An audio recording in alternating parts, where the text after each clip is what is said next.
کی فرضیت کا حکم آیا ہے۔ رمضان کا مہینہ وہ ہے جس میں قرآن نازل کیا گیا، اس کے بارے میں جیسا کہ میں نے عرض کیا پھر بعد میں عرض کروں گا۔ لیکن جو شخص بھی تم میں سے موجود ہو اس مہینے میں، اپنے گھر میں موجود ہے، اپنے شہر میں موجود ہے، سفر پر نہیں ہے، یا یہ ہے کہ جو شخص بھی اس مہینے کو پائے، اس کی زندگی میں یہ مہینہ آ جائے، یہ برکتوں کا ایک موقع اسے مزید حاصل ہو جائے، فَلْيَصُمْ، یہ امر کا صیغہ ہے، یہ وجوب ہے مطلقاً کہ رمضان کا مہینہ وہ ہے کہ جس میں قرآن نازل کیا گیا ہے۔ اب جو شخص بھی اس مہینے کو پائے اس پر لازم ہے کہ اس کے روزے رکھے۔ ہاں، من کان مریضاً او علی سفر، جو شخص ہو مریض، بیمار ہو یا سفر پر ہو، فعدۃ من ایام اخر، تو وہ تعداد پوری کر لے دوسرے دنوں میں۔ یرید اللہ بکم الیسر ولا یرید بکم العسر، اللہ تمہارے ساتھ آسانی چاہتا ہے، سختی نہیں چاہتا۔ یہ اصل میں کیوں کہا ہے، اس کی وجہ سمجھ لیجئے۔ آج بھی آپ کو اپنے ہاں ایسے لوگ مل جائیں گے جن کا تقویٰ کا تصور اتنا غلط ہو گیا ہے کہ 104 درجے کا بخار ہے، روزہ چھوڑنے کو تیار نہیں۔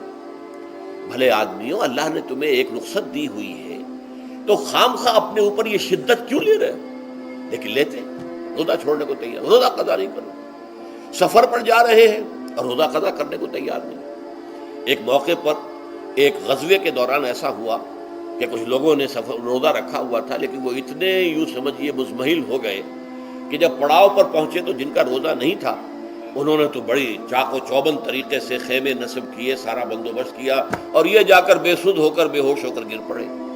تو حضور نے فرمایا ان کو دیکھ کر، لیس من البر الصیام فی السفر، سفر میں روزہ رکھنا یہ کوئی نیکی کا کام نہیں ہے، یہ نیکی کا غلط تصور ہے کہ جو تم نے اپنے اختیار کر لیا۔ یہ تمہارے اندر تشدد پسندی پیدا ہو رہی ہے۔ دین کے احکام میں جو مقصد ہے وہ کیا ہے؟ یرید اللہ بکم الیسر ولا یرید بکم العسر۔ اسی پر عمل کرتے ہوئے حضور نے فرمایا ہے کہ جو بھی علماء دین ہیں یا جو رہنمایان دین ہیں ان کا کام کیا ہے؟ آپ نے فرمایا یسروا ولا تعسروا، دیکھو آسانیاں پیدا کرو، سختیاں پیدا نہ کرو۔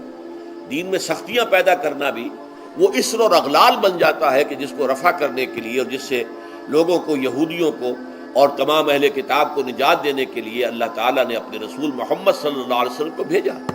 وَيَضَعُ عَنْهُمْ إِصْرَهُمْ وَالْأَغْلَالَ الَّتِي كَانَتْ عَلَيْهِمْ، کہ جہاں وہ نیکی کا حکم دیتے ہیں، بدی سے روکتے ہیں، پاکیزہ چیزوں کو حلال ٹھہراتے ہیں اور خبیث چیزوں کو، ناپاک چیزوں کو حرام قرار دیتے ہیں، وہیں وہ لوگوں کے اوپر سے وہ بوجھ بھی ختم کرتے ہیں کہ جو انہوں نے خام خواہ اپنے اوپر لاد لیے۔ تو ان میں سے یہ بھی ہے کہ یہ نیکی کا کام نہیں ہے کہ آپ سفر میں ہیں اور روزہ رکھ رہے ہیں۔ یرید اللہ بکم الیسر ولا یرید بکم العسر وَلِتُكْمِلُوا الْعِدَّةَ، لیکن یہ بات واضح رہے کہ اب تمہارے لیے تعداد کو پورا کرنا لازم ہے۔ یہ نہیں ہے کہ آپ اس کی جگہ پر فدیہ دے دیں تو بات پوری ہو جائے گی، نہیں۔ روزے کی تعداد، آپ کے رمضان میں 2 روزے 3 روزے چھوٹ گئے بیماری کی وجہ سے، ٹھیک ہے، لیکن دوسرے دنوں میں اس کی قضا دینی لازم ہے۔ وہ روزے رکھنے جو ہیں آپ پر لازم ہے، ان کا کوئی بدل جو ہے وہ فدیہ نہیں ہو سکتا۔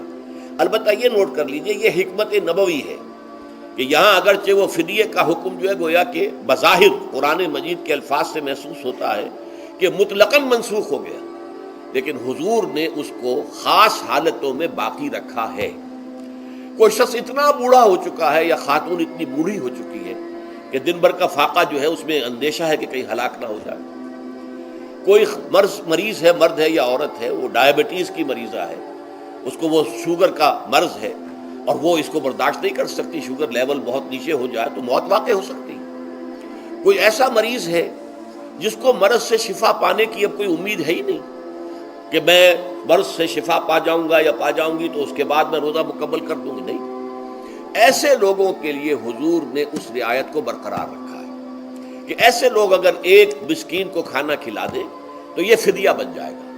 لیکن جو بھی شخص صحت مند ہو اور صحت کی توقع رکھتا ہو اور جو شخص بھی طاقت رکھتا ہو روزے کا قضا کر دینے کا، اس کے لیے لازم ہے کہ روزوں کی قضا کرے۔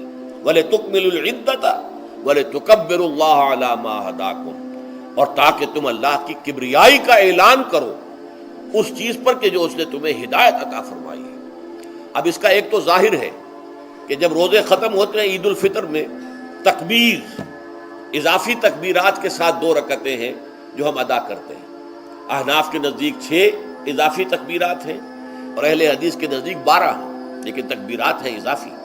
اور یہ کہ جاتے ہوئے اور آتے ہوئے عید کے لیے آپ جا رہے ہیں تو تکبیرات پڑھتے ہوئے جائیے، واپس آ رہے ہیں تکبیر پڑھتے ہوئے آئیے، اور یہ بھی کہ جاتے ہوئے راستہ کوئی اور، آتے ہوئے راستہ کوئی اور اختیار کیجئے، تاکہ پورا